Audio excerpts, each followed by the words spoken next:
Okay, a couple quick thoughts about treading water and the curse of the second verse. A lot of times, when you're writing a song, this has certainly happened to me. It's certainly something I recognized about myself and have some thoughts about how to get around. But a lot of times, you're writing a song, you're sort of solving this puzzle, and you're putting a lot of energy into figuring out the first verse.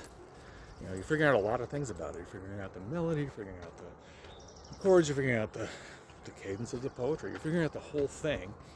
And you finally kind of put it all together and you're pleased with it. And now you've got your chorus and you're doing a standard kind of song form, and you know you're going to go verse, chorus, bridge, maybe one more verse and a chorus. Now it's time to write the second verse, and you're like, now what? And it's kind of a letdown.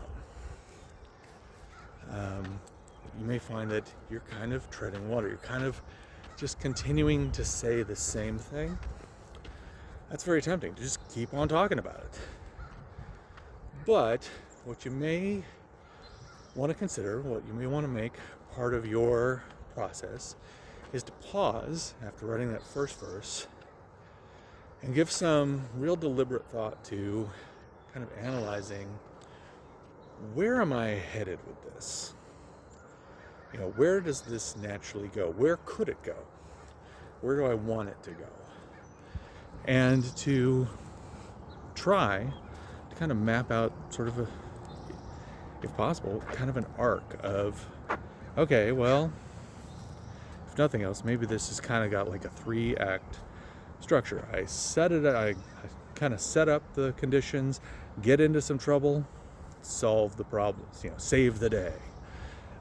Kind of like those kind of 3 beats, or other kind of just endless, timeless storytelling structures. So the reason you would consider doing that is, of course, that the truth is, a lot of people, when they're listening to a song the first time through, they're just picking up fragments of your lyrics.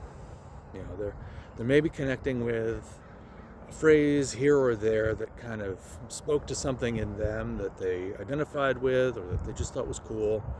But as they listen more, or if they listen deeper, one of the ways that you can make sure to draw them in is that at any point you put the needle down, you are saying something that fits into a bigger truth, that you really do have something to say, and that you're saying it eloquently, and that wherever they happen to put their focus on the words you have, those words were well considered, and that it wasn't just treading water into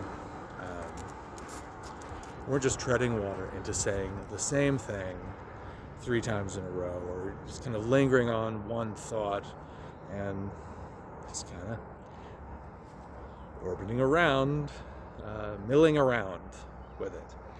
So that's just something to think about. And as you're writing, try to take a moment and pause and reflect about where this could be headed, and give yourself kind of a better direction to move in, an arc of the thought you're trying to tell. And then that will ultimately help you in terms of when people pay attention to your words, that your words are meaningful and maybe something that connects more deeply with them. All right.